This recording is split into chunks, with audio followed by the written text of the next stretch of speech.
Senam skor SPM bersama PTTI Pecutan Akhir SPM.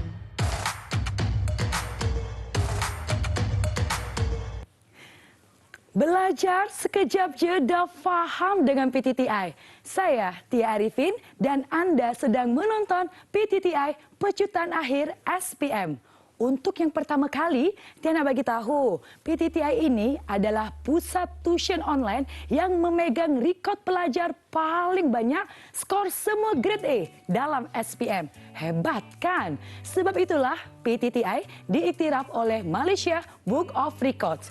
Istimewa untuk calon SPM, rancangan ini adalah inisiatif PTTI untuk nak bantu semua calon SPM di seluruh Malaysia untuk persediaan menuju SPM.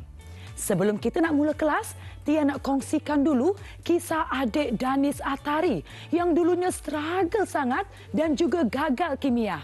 Yelah kan, kimia ni ada banyak sangat topik yang mencabar. Ada redox, sebatian karbon, asid base dan garam. Banyak lagi lah.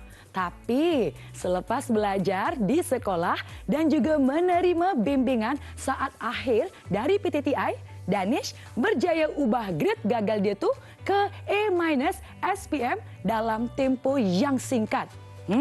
Nasihat Tia, kalau dia boleh, mesti anda pun juga boleh dengan formula mudah faham PTTI. Yang penting, jangan give up, kena usaha, okey? Baiklah, untuk awak yang menonton dari rumah, anda pun juga boleh WhatsApp di nombor yang tertera 01151730984 di bawah untuk nak tanya apa saja soalan akademik yang berkaitan dengan topik atau kelas hari ini. Adakah semua sudah bersedia? Yang di rumah bersedia? Jom kita mula kelas kimia dengan Miss Fana. Hai, saya Miss Fana, skor A Kimia SPM bersama dengan saya.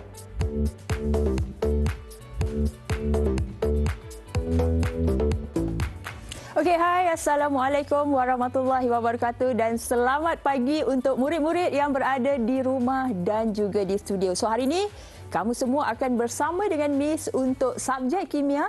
Kertas 1, jangan kita ingat dah benda-benda yang dah lepas yang amali jangan ingat. Kita ada lagi 2 paper yang kita kena fokus. So hari ini jom Miss bawa untuk kita fokuskan kepada kertas 1. Dalam kertas 1 kita diberikan 40 soalan untuk menjawab dalam tempoh 75 minit. Jadi Miss sarankan kamu spend masa 30 minit untuk buat semakan dan the balance tu kamu gunakan untuk menjawab soalan. Jadi ini Miss sedang tunjukkan antara bab-bab yang popular di dalam kertas 1. Nampak macam banyak Betul banyak gila yang topik yang kita nak kena fokus. Cumanya hari ini Miss akan kongsikan ada 2 topik yang kita akan fokuskan, iaitu yang pertama adalah ikatan kimia dan yang kedua adalah garam. So bila kita sebut garam, selalunya murid-murid dia akan rasa susah garam ni. Nak kena ingat banyak benda. Nak kena ingat warna, nak kena tahu garam tu larut ke tak larut dan selalunya kita tak tahulah bila kita nak jawab kertas 1, apa step-step ataupun formula mudah untuk kita jawab. So jom, kalau semua murid-murid dah ready, yang berada di studio dah ready? Yang berada di rumah dah steady, boleh jawab sama-sama dengan Miss. Boleh jerit dekat rumah tu biar satu rumah dengar. Jadi now kita pergi kepada garam. Okey, bila kita sebut tentang garam kan, apa sebenarnya garam? Garam ni sebenarnya maksud dia adalah apa? Jadi tengok dekat sini, tengok Miss dekat sini. Bila kita sebut tentang garam, garam sebenarnya dia adalah sejenis sebatian ion yang terhasil apabila ion hidrogen dalam sesuatu asid. So kat sini Miss bagi satu contoh asid HCl. So H plus di dalam asid ni Miss akan halau keluar. Maksud dia Miss akan outkan H plus tetapi Miss gantikan kedudukan H plus dengan ion logam. Ion logam contoh dia yang kita hafal, kalau kahwin nak mesti ada zakat fitrah. Miss ambil satu contoh dekat sini. Katakanlah Miss ambil dekat sini adalah Na plus. So Na plus ni dia adalah ion logam. Okey, Miss gantikan tempat H plus dengan ion logam. Jadi Miss akan tulis dekat sini Na dan staykan Cl di belakang. Jadi garam adalah sebatian ion yang terhasil apabila ion hidrogen dalam sesuatu asid kita gantikan dengan ion logam atau ion amonium. Dia ada 4 keyword yang penting. Alright, now Miss pergi kepada contoh yang kedua. Okey, maksud garam. Bila kita sebut garam ni, apa yang dimaksudkan dengan garam? Lagi sekali murid-murid bersama dengan Miss, garam adalah sebatian ion yang terhasil apabila ion hidrogen dalam sesuatu asid kita keluarkan ataupun kita gantikan dia dengan ion logam. Apa contoh ion logam? Okey, dekat sini katakanlah Miss letak dekat sini adalah Cu2+. Jadi dekat sini hasil dia adalah Cu dan di belakang SO4 kita staykan dia. Jadi hasil yang terbentuk adalah CuSO4. So lagi sekali murid-murid yang berada di studio, yang berada di rumah, follow Miss Yang berada di rumah pun sama-sama follow Miss. Garam adalah sebatian ion yang terhasil apabila ion hidrogen dalam sesuatu asid kita gantikan dengan ion logam atau ion amonium. So now, everyone, cuba tengok Miss kat sini. Bila kita sebut tentang garam, nampak tak dekat sini? Miss suka letak ada 2 warna yang berbeza. Satu warna biru, satu warna merah. Reason dia sebab apa? So, konsep dia macam ni. Kalau kita ada sesuatu yang positif dan sesuatu yang negatif, selalunya yang positif dan negatif ni dia akan tertarik ke tertolak. Secara logiknya, murid-murid yang dekat sini tertarik kan? Positif dan juga negatif dia akan tertarik. That's why Miss tulis dia dekat-dekat dekat sini. Positif, negatif, duduk sebelah-sebelah. Maksud dia yang ini bercas positif dan yang ini bercas negatif. Sebab tu kita panggil dia sebagai sebatian ion. Sebab dia ada cas. Alright, now kita pergi kepada yang seterusnya. Okey, yang ini yang tertera maksud garam seperti yang Miss beritahu tadi. Okey, kita pergi kepada next Okey. So yang ni best. Ada formula, get ready murid-murid yang kat rumah, get ready murid-murid yang kat sini. Kalau boleh kan, ambil pensel, ambil pen, tulis apa yang Miss cakap ni dan salin notes ni satu per satu. Sebab bila kita nak belajar ni, kita memang kena menulis. Okey, Miss bagi satu contoh dekat sini. Nampak tak? Biru, merah. Sebab apa ada 2 warna? Sebab dia ada positif dan negatif. That's why dekat sini Miss letak dalam garam sebenarnya dia terdiri daripada cation dan juga anion. So cation simple je sebab dia dah bagi keyword. T itu maksud dia positif. Sementara anion dia bercas negatif. So now untuk kimia kita ada 9 cation yang famous yang kita nak kena ingat. Kita ada 2 formula. Formula yang pertama adalah pakcik angkat Zain memang cantik. Pakcik apa? Pakcik angkat Zain memang cantik. Lagi sekali, pakcik angkat Zain memang cantik. Ya, pakcik angkat Zain memang cantik. Okey, sama-sama dengan Miss pakcik angkat Zain memang cantik. Kalau Miss tanya, kenapa pakcik angkat Zain ni memang cantik? Okey, dia punya tip dia adalah dia orang ni berwarna putih. Kalau Miss tanya ZN2+ warna apa? Jawapan dia putih. Kalau Miss tanya Ca2+, warna dia apa? Warna dia adalah putih. Okey, formula yang kedua adalah formula pokok blueberry. Murid-murid dekat sini boleh repeat sama-sama dengan Miss. Pokok blueberry. So, pokok blueberry ni maksud dia adalah kita ada buah. Buah dia ni adalah blueberry lah. Dan nama pun pokok blueberry kan. Okey, dia ada warna. Buah dia adalah Cu2+ berwarna biru, daun pokok Fe2+ berwarna hijau, batang pokok Fe3+ berwarna perang. Ramai murid-murid yang confuse selalunya warna Fe2+ dan Fe3+ sebenarnya warna apa? Kalau Miss selalunya ingat 2 dekat atas, 3 dekat bawah. Jadi kalau soalan tanya Fe2+, daun pokok warna hijau. Kalau batang pokok Fe2+ warna perang. Buah dia Cu2+ warna biru. Okey, now untuk anion, kita ada 4 yang famous. Miss terus tulis je. Kat sini adalah NO3-, ion nitrat, Cl-, klorida, SO4. 2-, sulfat, dan yang terakhir adalah CO3 2- adalah karbonat. Bila kita sebut tentang garam, Miss akan ambil satu cation combine dengan anion. Contoh, aluminium nitrat, garam. Aluminium sulfat, garam. Aluminium karbonat, garam. Contoh lain, kalau Miss ambil kuprum 2 nitrat, garam. Kuprum 2 sulfat, garam. Dalam soalan suka tanya warna. Kalau soalan kata aluminium nitrat, warna apa? Kita tengok bahagian sini yang ada warna. Sebab tu kat sini warna.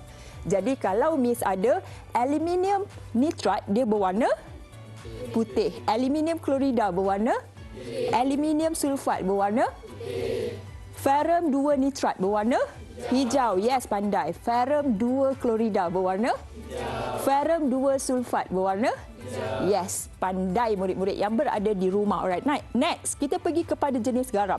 Kalau kita perhatikan, garam ni sebenarnya ada dua jenis. Yang pertama, garam yang larut dalam air. Larut dalam air ni gini. Cik tengok sini, cik tengok kan. Kalau kita ada pepejal garam, bila kita masukkan dia di dalam air, dia akan larut. Maksudnya itu adalah garam larut. Kalau garam tak larut, maksudnya kita ada pepejal, masuk dalam air, dia tak larut, maksudnya dia masih lagi berada di dalam keadaan pepejal. Jadi, macam mana kita nak kenal garam tu larut ke garam tak larut? Garam kan banyak. Jadi, Miss akan bagi step dia adalah kalau garam tadi kita ada bahagian positif dan juga bahagian yang negatif. Untuk kita kenal garam tu larut ke tak larut, kita akan tengok di bahagian belakang, di bahagian sini. Okay, now, bila kita sebut tentang garam, Miss cakap ada dua jenis. Yang pertama, garam terlarut air. Yang kedua, garam tak terlarut air. Miss letakkan dia sebagai simbol. Senang, kejap lagi nak jawab soalan. Yang ini adalah GL, garam larut air. Yang ini adalah GTL, garam tak larut air. Nama tindak balas untuk menghasilkan garam larut air, nama dia adalah peneutralan. Sebut sama-sama dengan Miss. Yang kat rumah tu Miss risau. Sebut sama-sama dengan Miss. Peneutralan. Lagi sekali. Peneutralan. Apa maksud dia? Maksud dia macam ni. Tengok dekat skrin. Tengok dekat TV. Besarkan TV kat sini. Okay, now. Kalau Miss ada A, campurkan dengan B. Hasilnya adalah garam larut. Dalam soalan suka tanya, apa nama tindak balas ni? Jawapan dia adalah peneutralan lah. Sebab kita nak menghasilkan garam larut. So, di sini, kalau kita ada garam yang tak larut, nama tindak balas untuk menghasilkan garam tak larut adalah penguraian ganda 2. Kalau Miss suka cakap PGD, penguraian ganda 2. Okey, maksud dia samalah. Kalau Miss ada A campur dengan B, tetapi hasil dia adalah garam tak larut. Soalan suka tanya, namakan proses untuk menghasilkan garam tak larut. Namakan proses untuk menghasilkan garam larut. So, inilah perbezaan dia. Okey, kita pergi kepada next. Tadi Miss kata, macam mana nak kenal garam larut ke garam tak larut? Miss kata tadi nak tengok bahagian depan ke nak tengok bahagian belakang? Bahagian cation ke bahagian anion? Bahagian anion, yes. Jadi dekat sini, Miss kongsikan ada formula. Kalau NO3, semua larut dalam air. Zinc nitrat larut. Magnesium nitrat larut. Everything yang dengar nitrat dekat belakang, larut dalam air. Yang kedua, semua klorida larut dalam air kecuali Cik Pa. Pa je tak larut. Pa, bukan Pa kat rumah kita. Pa tu maksud dia PB dengan AG. Bila dia berjumpa dengan Cl, dia akan menjadi garam yang tak larut. Lain-lain daripada itu, semua larut. Yang ketiga adalah garam sulfat. Garam sulfat semua larut dalam air kecuali pantai cahaya baru.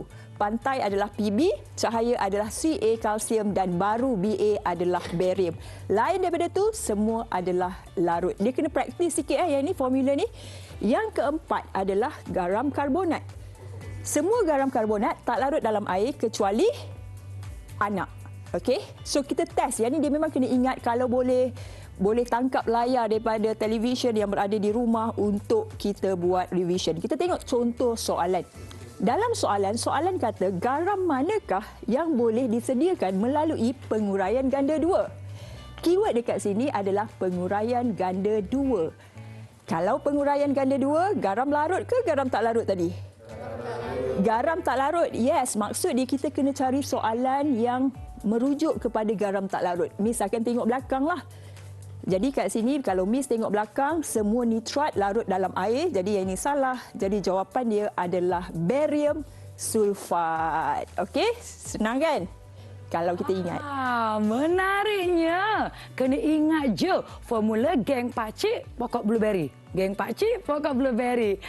Jadi untuk semua nak tuition dengan PTTI secara online untuk cover semua subjek seberapa minggu sebelum SPM, cepat layari www.ptti.my untuk dapatkan info penuh program seleko akhir PTTI. Jadi, jangan ke mana-mana, tunggu dulu. Kita akan kembali lagi selepas ini dalam PTTI Pecutan Akhir SPM.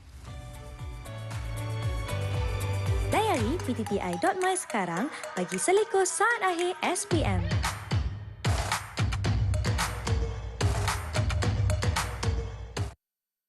Layari ptti.my sekarang bagi seleko saat akhir SPM.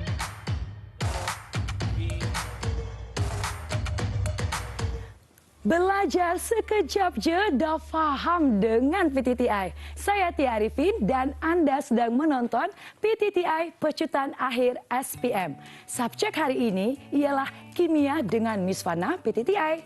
Jadi untuk anda yang menonton dari rumah, anda juga boleh WhatsApp di nombor yang tertera di bawah ini. 01151730984 untuk bertanya apa saja soalan akademik yang berkaitan dengan kelas hari ini. Jom kita teruskan kembali dengan kelas. Silakan Miss Fana. Okey, dah rehat dah murid-murid yang berada di rumah. Miss tadi sempatlah seteguk minum air kopi untuk nak dapatkan energi ni, nak bantu kamu untuk dapat A kelas di dalam kimia. Okay, now jom kita sambung untuk soalan yang nombor 2. Soalan bertanya, manakah antara berikut merupakan garam tak terlarut yang berwarna? Keyword yang paling penting dekat sini adalah warna. So bila kita bercakap tentang garam yang berwarna, pokok blueberry tadi adalah formula dia. Pokok blueberry yang kita ada daun pokok Fe2+, buah dia adalah Cu2+, dan juga batang pokok adalah Fe3+. Jadi dekat sini Miss akan highlightkan di bahagian depan lah, di bahagian sini untuk kita tentukan garam yang mana yang berwarna. Jadi kalau kita perhatikan, jawapan dah terus direct. Jawapan dia adalah kuprum 2 karbonat. Kalau kita tengok yang lain ni, sebenarnya semua adalah yang berwarna putih. Cumanya Miss nak bagi tahu kalau kita ada kuprum 2 karbonat, dia ni berbeza sikit. Dia bukan warna hijau. Yang ini dia ada formula lain. Formula dia adalah kukonat. Dia berwarna hijau. Dia je lain, pelik. Kalau kuprum yang lain, dia berwarna biru kecuali CuCO3. Kita pergi kepada soalan yang seterusnya. Okey, soalan beri dekat kita persamaan antara zinc dan juga asid sulfurik. Asid sulfurik ni famous ni last week. Okey, so kalau kita ada dekat sini, soalan tanya dekat kita, apakah nama garam itu dan keterlarutannya di dalam air? Jadi konsepnya, kalau kita ada tindak balas antara zinc dan juga asid, Miss akan buat 2 warna dekat sini.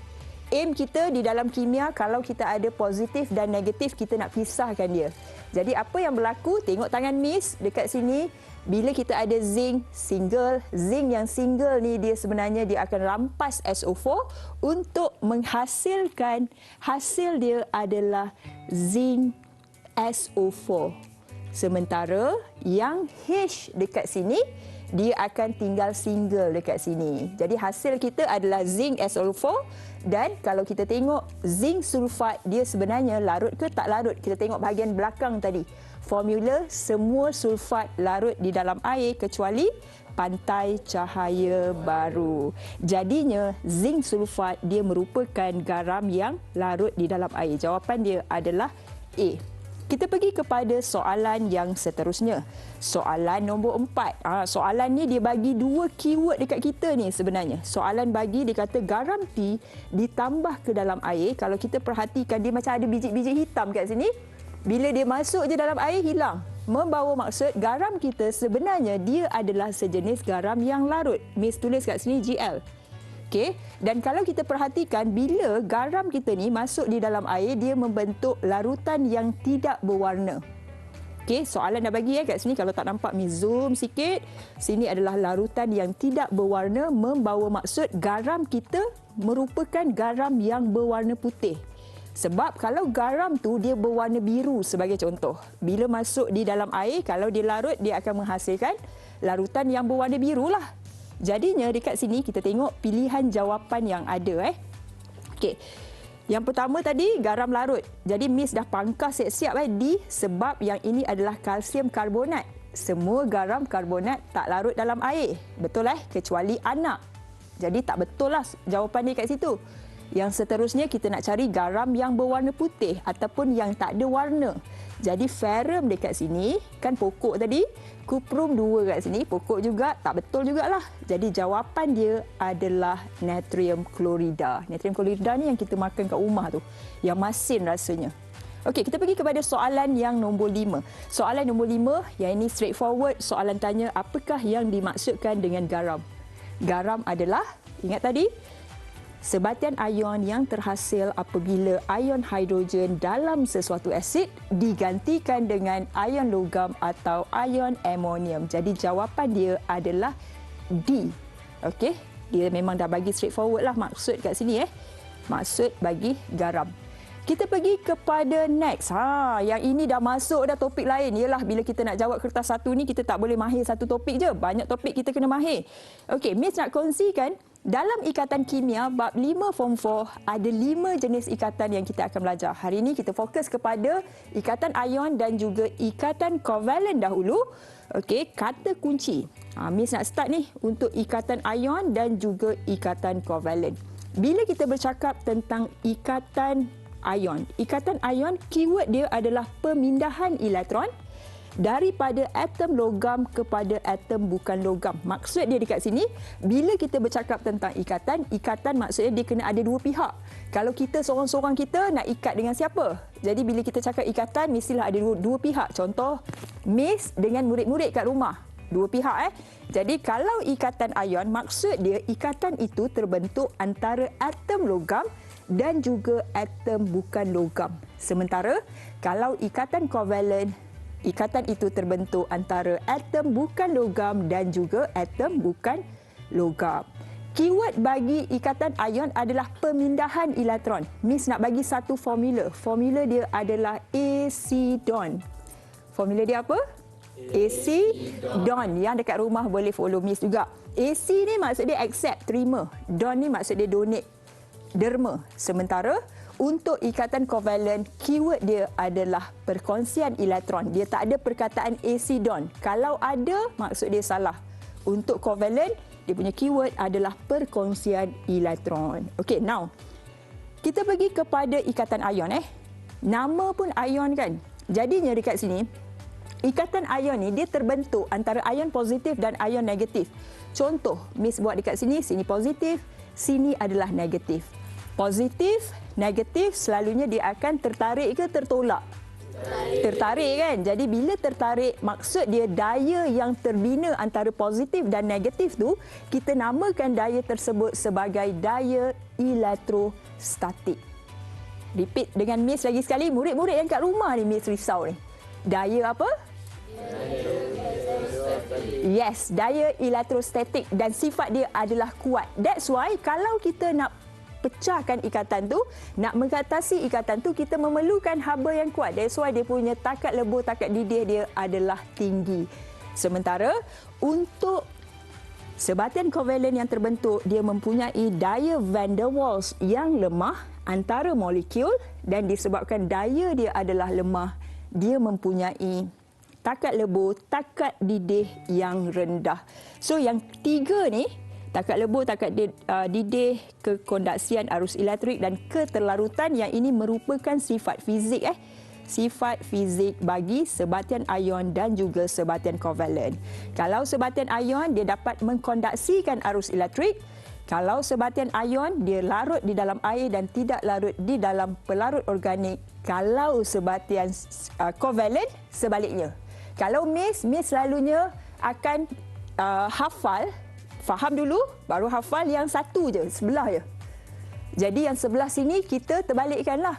Contoh, kalau yang ini sebatian ion kan takat lebur, takat didih dia tinggi tadi kan. Kalau yang ini rendah. Kalau yang ini sebatian ion dia larut di dalam air, maksud dia terbalik je. Sebelah sini dia tak larut di dalam air. Settle Keyword yang paling penting dekat sini adalah sebatian ion ataupun ikatan ion dia terbentuk daripada pembentukan ikatan kita dengan murid-murid yang berada kat rumah. Logam dan juga bukan logam. Itu adalah ikatan ion. Kalau ikatan kovalen, dia daripada bukan logam dan juga bukan logam. Tapi Miss dapat dengar lah yang kat rumah tu dia tanya Miss, kalau macam tu Miss, macam mana saya nak bezakan logam dengan bukan logam sekarang ni? Macam tak kenal. Bila masuk soalan tak kenal. Kita dah tahu dah. Now, Miss tunjuk kat sini. Selit-selit sikit Ini dalam bab 4, jadual berkala unsur. Cantik kan? Warna. Okey. Cara kita nak kenal logam ataupun bukan logam simple sahaja. Kita tengok kumpulan. Miss tulis kat sini grup boleh Grup maksud dia kumpulan Kumpulan maksudnya ni kumpulan 1. Dia yang menegak Kumpulan 1, kumpulan 2, kumpulan 13, kumpulan 14, kumpulan 15 dan seterusnya. Nak tahu logam ataupun bukan logam, sebenarnya kita akan tengok kumpulan 1, 2 dan 13. Yang peringkat SPM 1, 2, 13. Starting daripada 14, dia adalah bukan logam. Okey, ingat tahu Miss bulatkan yang logam 1, 2, 13. Itu logam. Daripada 14 sampai hujung, itu adalah bukan logam. Alright, now. Okey. Miss bagi satu contoh. Ini adalah teknik untuk menjawab bagi soalan yang berkaitan. Alright, now. Kita pergi kepada contoh. Kalau Miss ada Na, dia punya nombor proton adalah 11, nombor nukleon adalah 23. Daripada nombor proton, ini step yang paling penting. Nampak dalam soalan bila diberi nombor proton, step yang pertama kita kena buat susunan elektron. Kita kena pecahkan dia dekat rumah dia. 2.8.1. Total 11 2 tambah 8, 10. 10 tambah 1, 11. Jadi dekat sini, kalau Miss buat untuk 12, 2.8.2. Okey, kalau 6, 2.4. Kalau 17, 2.7. Yang ruangan kosong tu, murid-murid yang kat rumah boleh isi. Semua tempat kosong ni, daripada nombor proton, kita susun 2, 8, 1. Total 11. 6, 2, 4. Total adalah 6. Okey, petala yang pertama maksimum 2, petala yang kedua maksimum dia adalah 8, petala yang ketiga maksimum 8. Tapi dah ada satu seorang je kat sini, kita letak satu je lah. Okey, now, apa pentingnya kalau kita buat benda ni? Okey, pentingnya dekat sini, kita tengok elektron yang paling hujung. Elektron yang paling hujung, nama dia adalah elektron valence dan dia akan menentukan kumpulan di dalam jadual berkala unsur. Kalau satu, Miss akan tulis dekat sini bila satu maksudnya dia berada di kumpulan 1. Okey, kalau nampak 2 maksudnya dia berada di kumpulan 2. Kalau 3 dia akan berada di kumpulan 13. Kalau 4 dan seterusnya dia dah belas-belas dah. Kalau 7 maksud dia kat sini 17 lah. Dan bila kita tahu kat sini dia berada dekat kumpulan mana, maksud dia contoh daripada sini sebab soalan memang akan bagi sini tau. Dia tak tiba-tiba bagi kat kita. Kalau bagi ini memang baik hatilah. Dia bagi sini, kita kena buat benda Allah ni. Daripada benda Allah ni, 1, kita tahu dia kumpulan 1. Bila kita tahu dia kumpulan 1, dia adalah logam ke bukan logam? Murid-murid yang kat rumah? Kat studio? Logam ke bukan logam? Logam, pandai. Kalau kumpulan 2, logam ke bukan logam? Kalau kumpulan 13, logam ke bukan logam? Logam, pandai. Kalau 14? Bukan logam, pandai. Dan seterusnya bukan logam lah. Kalau 17? Bukan logam. Boleh faham sampai sini? Faham, settle. Alright, now kita pergi kepada step yang seterusnya. Bila kita nampak dekat sini, kita nak pergi pembentukan sebatian ion. Yang tadilah sebatian ion antara logam dan juga bukan logam tadi kan. Dalam soalan beri dekat kita magnesium 24, 12, ambil nombor yang 12, nombor proton. Kita buat step yang pertama, buat susunan elektron 2 dot berapa? 8 dot berapa? Yes, pandai. So kalau 17, 2 dot berapa? 8 dot berapa? 7. Settle step yang pertama. Step yang kedua, kalau kita nampak yang ini adalah sebatian ion, jadinya dekat sini kita ambil kata kunci dia adalah acidon. Jadi acidon ni maksud dia accept ataupun donate. Okay, now kalau kita nampak kat hujung dia ni 2, sebenarnya atom kita ni stabil ke tak stabil? Tak stabil tau. Dia hanya akan stabil kalau kat hujung ni dia penuh. Bayangkan ini rumah pertama, rumah kedua, rumah ketiga. Rumah pertama maksimum 2 orang boleh duduk. Rumah kedua maksimum 8 orang boleh duduk. Rumah ketiga maksimum 8 orang boleh duduk. Tapi bawah ada 2. Penuh ke belum penuh? Belum penuh. Jadinya dekat sini apa yang atom magnesium akan buat? Dia akan donate 2 elektron. Kat sini dia akan keluarkan. Donate tu maksudnya hilangkanlah. Donate 2 elektron. Jadi bila dia donate 2 elektron, barulah dia mencapai susunan elektron yang stabil oktet. Untuk klorin, sama juga. Tengok kat hujung. Stabil ke tak stabil sebenarnya rumah dia ni? Tak stabil kan? Jadi kalau nak stabil, nak kena curi masuk 1 ke? Ataupun nak kena halau 7 ni keluar? Rasa-rasa yang mana? Curi 1. Maksudnya daripada luar ni, pergilah cari kat mana-mana, keluar, masuk, dalam ni tambah lagi 1 biji, dia akan jadi 288, barulah dia akan stabil. Jadi Miss akan tulis dekat sini, klorin ni dia akan curi, slow je, curi 1 elektron. Tapi curi ni dia punya terma dia adalah dia akan terima elektron. Terima 1 elektron. Okey, sebab apa Miss kata curi tadi? Sebab dia begini. Bila kita nampak magnesium ni donate elektron, ingat donate sifat yang positif. Sementara curi sifat yang negatif. Slow sikit yang curi tu. Jadinya Miss akan tulis dekat sini, bila magnesium donate 2 elektron, magnesium akan menjadi charge positif 2. Simple je. Kalau donate 3, dia akan jadi positif 3. Donate 4, tak ada donate 4 tak ada. Donate 4 tak ada. Curi dia akan menjadi charge negatif 1, Cl akan menjadi negatif 1.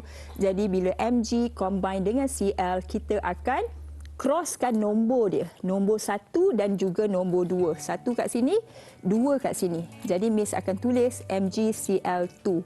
Sini 1 lah. Jadi dekat sini bila kita nak lukis Mg 1 biji, Miss tengok kat sini tau. Nampak tak ni 1. Jadi Miss akan tulis Mg2+, sementara Cl ada 2 biji, kat sini Cl minus 1. Tapi bila kita nak lukis tu, kita kena lukis betul-betul lah. Okey, untuk Cl, yang ni Miss terus tunjuk. Okey, yang ni Miss terus tunjuk. Untuk Cl kan dia curi ataupun dia terima elektron tadi, Miss akan letak dekat sini 1. So dekat sini adalah 1. 1 dekat sini. Jadi settle. Kita pergi kepada next. Okey, langkah pembentukan sebatian kovalen. Simple sahaja. Kalau kita ada karbon 2.4, kalau kita ada klorin 2.8.1. 7, sorry. 17 ni tak nampak Okey. Bila kita ada 2.4 dan 2.8.7, so yang ini adalah bukan logam, yang ini pun sama, bukan logam. Jadi dia membentuk sebatian kovalen. Yang ini keyword dia adalah valensi. Valensi maksud dia kita ambil 8, tolakkan dengan elektron valens yang dekat hujung. Okey, yang dekat hujung. Jadi 8 tolak 4, jawapan dia adalah 4. Sementara 8 tolak dengan 7.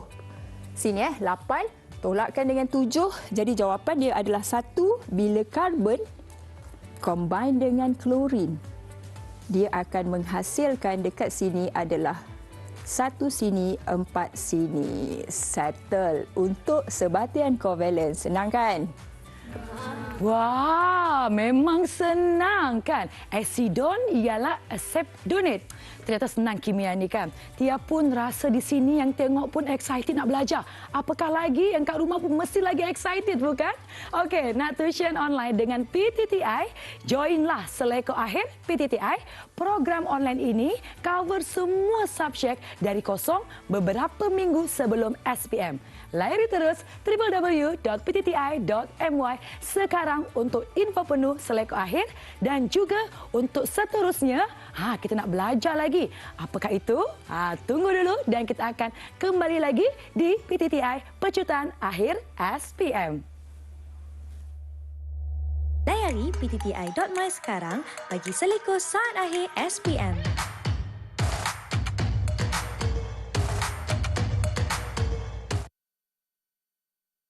Layari ptti.my sekarang bagi Seleko Saat Akhir SPM.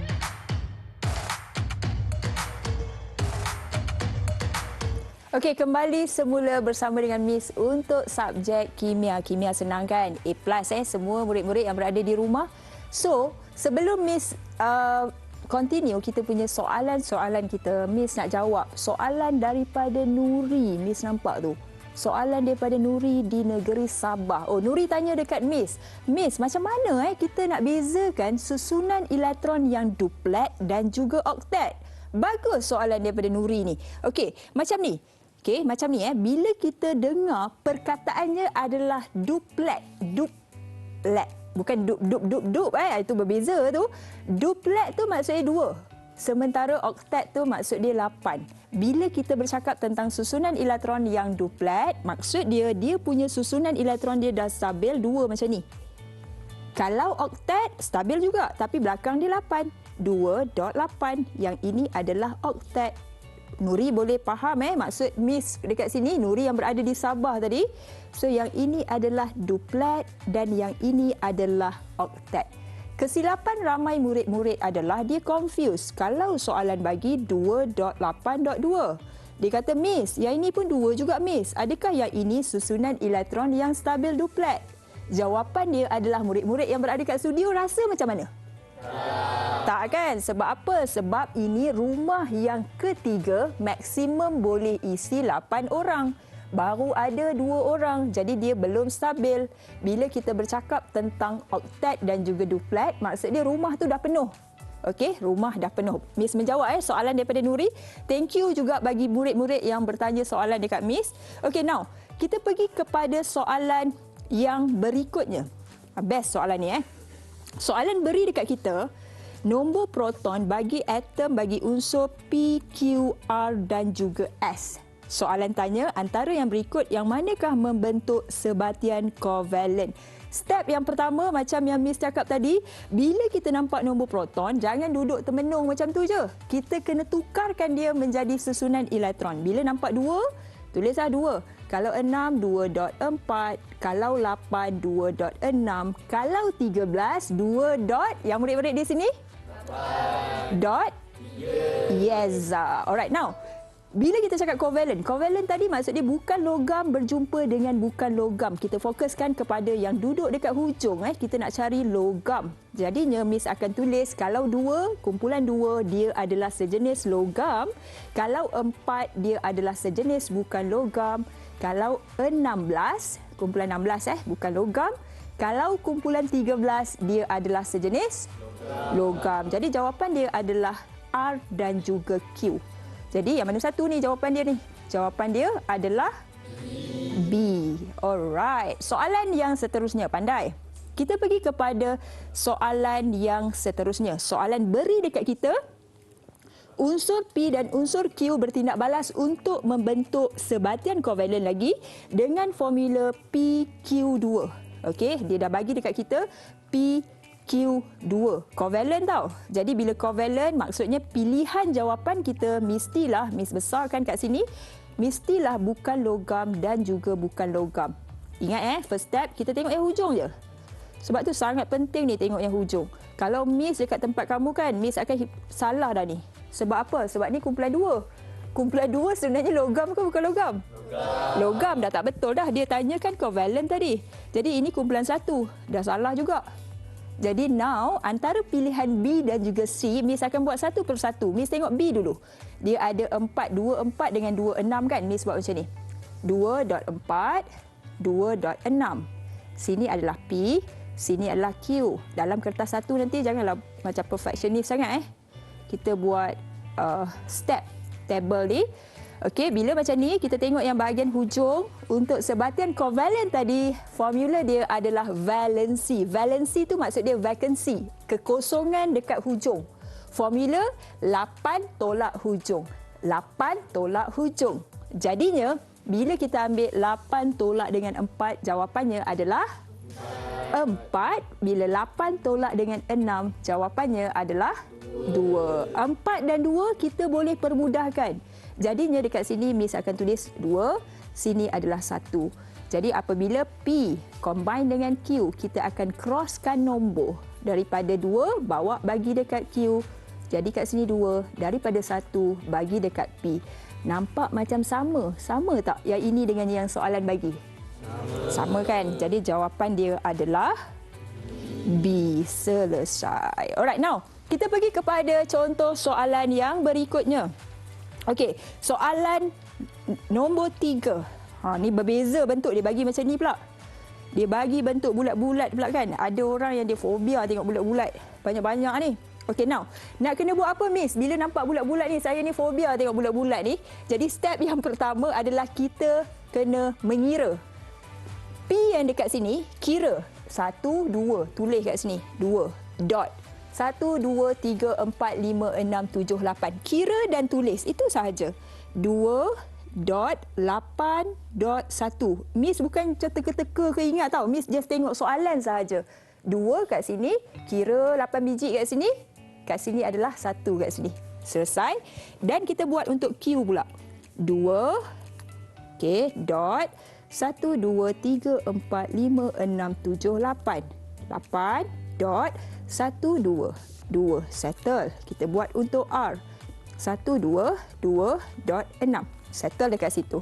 So, step yang seterusnya baru kita boleh tengok baca soalan. Soalan cakap dekat kita, R boleh bertindak balas dengan PQ membentuk dua sebatian yang berbeza. Apakah formula yang terbentuk? So, dia kata R bila combine dengan Q, dia membentuk sebatian lain. Kalau R combine dengan P, dia membentuk sebatian lain. Jadi Miss buat satu persatu. Miss ambil R dengan P dulu. Nak tulis yang mana dulu? Kita tengok kumpulan. R dan P. Kumpulan 1 datang dulu, baru kumpulan 16. Jadi kita tulis yang kumpulan 1 dulu. 281 dengan 26. Miss tulis dekat sini. Ruangan dia. Tengok dekat skrin. 2.8.1 dan juga 2.6. Sini adalah R, sini adalah P. Salin elok-elok So Miss buat macam tu. Okey, garis sikit macam tu. Okey, kalau kita perhatikan dekat sini, tengok dekat bahagian hujung. 1 dan 16. 1 ni sebenarnya dia logam ke bukan logam? Logam. Pandai. Dia adalah logam. Jadinya kalau logam berjumpa dengan bukan logam, dia akan membentuk sebatian ion. Kunci kata dia adalah AC, Don. Kalau AC maksud dia accept. Tapi kalau kita tengok 1 dekat sini, P sebenarnya dia akan donate 1 ke dia akan curi? Dia akan donate. Donate berapa? Donate 1 elektron. Kalau donate sifat yang positif ke negatif? Positif 1. Jadi kalau 6 dia akan buat apa? Dia akan terima elektron ataupun curi. Curi jangan guna terima elektron. Okey. Kalau curi elektron, curi sifat yang negatif. Curi 2, dia akan jadi charge negatif 2. 2 negatif kat sini. Jadi bila P combine dengan R, berjumpa dengan R, kita akan crosskan nombor. 1 bagi dekat R, 2 bagi dekat P. Formula bagi P dan R adalah P2 R1. Yang ini betul, yang ini betul, yang ini tak betul, yang ini tak betul. Kena buat lagi satu. Panjang cerita je Okey, kita dah buat yang ini dengan yang ini. So now kita nak buat antara Q dan juga R. So untuk Q dan juga R, okey, kita buat step yang sama 282 dengan 2.6. Betul Sini adalah Q, sini adalah R. Jadi Miss terus buat melalui konsep yang sama je, sebiji. Sama je. So sini Miss akan tulis donate 2 elektron. Sini dia akan curi ataupun terima 2 elektron, curi sifat yang negatif. Curi 2 dia akan menjadi cas negatif 2. Jadi dekat sini Q donate dia akan jadi cas positif 2. Boleh dapat murid-murid yang berada kat rumah tu boleh faham tak apa benda yang Miss cakap ni? So kat sini 2. Kat sini adalah 16 logam dan juga bukan logam. Sebab tu Miss guna sebatian ion acidon tadi. Jadi bila kita nampak cas yang sama, simple. Nombor yang sama tak payah tulis apa-apa dekat dia punya kecil nombor tepi tu. Jadi kita just tulis QR saja, tak perlu letak 22. Jadi dekat sini jawapan dia adalah B, boy. Kita pergi kepada soalan yang seterusnya. Okey, soalan bertanya, dia bagi dekat kita nombor proton sama, pattern, dia bagi nombor nukleon. Okey, soalan tanya, apakah formula sebatian yang terbentuk antara unsur? Jadinya dekat sini nombor nukleon dalam soalan ni tak payah guna. Nombor nukleon selalunya kita guna untuk kita jawab jisim molar ataupun jisim molekul relatif. Jadi kat sini Miss akan fokus untuk nombor proton lah. Miss suka buat macam ni tau. Yang table tadi, Miss suka buat table. Okey, Q dan juga R. Yang ini 2.3, yang ini 2 dot berapa ni kalau 8? 2.6. Betul 2 tambah 3, 5, 2 tambah 6, 8. Recheck soalan untuk kertas 1, jangan lupa. Okey, kita nak tulis yang mana dulu? Kita tulis 2.3 dulu. Kita kena tulis mana kumpulan yang datang dulu. Kita tulis 2.3, 2.6. So, ini adalah Q, sini adalah R. 13. Logam ke bukan logam? 13 dia adalah logam. Kalau kumpulan 16 dia adalah bukan logam. Keyword untuk logam dan bukan logam adalah sebatian ion. Keyword dia adalah acidon. Nampak tak? Pusing-pusing lebih kurang sama je soalan. Kalau 3, Q akan donate 3 elektron dan Q akan menjadi cas positif 3. Sementara R dia akan menjadi cas negatif 2 sebab dia curi 2 elektron ataupun terima 2 elektron. Jadinya bila Q combine dengan R, Miss akan crosskan nombor daripada 2, Miss akan tulis dekat sini 2, 3 dekat sini. Jadi jawapannya adalah sini 3 Jawapannya adalah B. Q2 R3. Jawapan dia adalah B. Okey, kita pergi kepada soalan yang seterusnya. Oh, nampak macam complicated. Tapi tak apa, no worries. Kita tengok. Atom X 2.8.1. Yang ini logam. Atom Z 2.8.7. Yang ini adalah bukan logam. Dia akan membentuk logam dan bukan logam. Dia akan membentuk sebatian ion. Jadinya dekat sini, ni salah sebab lukisan ini adalah lukisan untuk sebatian kovalen.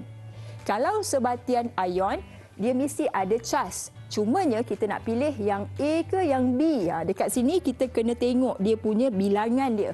Bila yang ada cas, selalunya dia punya susunan elektron ni dia mesti ambil yang stabil. Tengok Jawapan A ni, kesilapan dia adalah kat sini. Nampak tiba-tiba ada 1 kat situ. Nampak tak kat sini tiba-tiba ada 7. Maksudnya dia tak stabil. Jadi tak betul. Untuk membentuk sebatian ion, okey, kan kita punya atom tu dia akan donate untuk jadi cas positif. Bila dia donate, maksudnya dia dah mencapai susunan elektron yang stabil oktet. Jadi jawapan dekat sini adalah B. Okey, so jawapan dekat sini adalah B. Kita pergi kepada soalan yang seterusnya, soalan yang terakhir untuk sesi ini, iaitu soalan tanya dekat kita, sebatian manakah terbentuk melalui pemindahan elektron? Simple, pemindahan elektron, keyword dia adalah sebatian ion. Sebatian ion. Sebab apa? Sebab yang satu lagi perkongsian elektron. Kalau sebatian ion maksudnya logam mesti berjumpa dengan bukan logam. Jadinya dekat sini kita kena tengok mana satu combination antara semua ni, dia ada logam, dia ada bukan logam. Yang kita belajar dekat garam tadi, ingat tak? Kat sini kan logam, sini kan bukan logam. Jadi jawapannya adalah C. Senang kan? Memang senang, ya Allah. Sebelum ini Tia belajar kimia dekat sekolah susah. tadi PTTI kan. Tapi sekarang dah senang mudah faham pula tu. Jadi kalau hari-hari kita dapat belajar sekejap je dah faham dengan PTTI kan best? So, nak tahu macam mana? Awak boleh layari laman sesawang www.ptti.my untuk dapatkan info penuh program eksklusif dalam talian PTTI, iaitu Selekoh Akhir. Program Selekoh Akhir ini akan bantu anda semua untuk ulang kaji subjek SPM dari kosong beberapa minggu sebelum SPM tahu. Sekali lagi, cepat-cepat layari www.ptti.my untuk dapatkan info penuh dan info pendaftaran. Karena you all kena cepat, ini adalah tempat sangat terhad untuk 1000 pelajar yang terawal sahaja. Baiklah, Tia harap episod kali ini boleh bantu anda semua dalam persediaan menuju SPM. Ingat tahu, belajar sekejap je dah faham dengan PTTI. Saya Tia Arifin, hingga jumpa lagi di next episode. Seterusnya, setiap hari Sabtu dan Ahad jam 10 pagi hanya di NTV 7.